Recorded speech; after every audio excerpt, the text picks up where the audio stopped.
this is Anything and Nothing.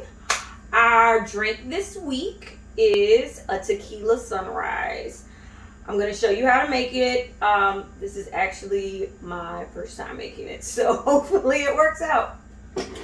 Alright, so I'm going to do 2 shots of tequila.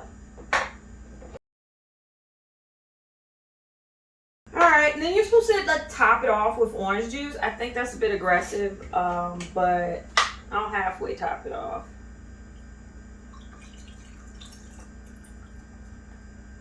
Yeah, that's enough. That's aggressive too. Alright, shake it up.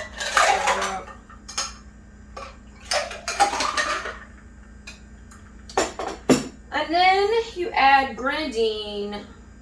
I'm going to spoon it in. Apparently you use a spoon to make it go to the bottom. So I'm just going to put enough that I see the color.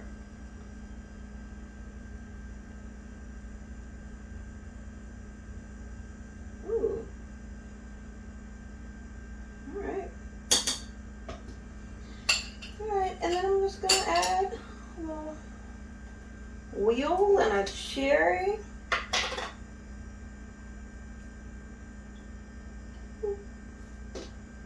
Oh, that's pretty. That is really pretty. All right, it's Tequila Sunrise. Hopefully it tastes good.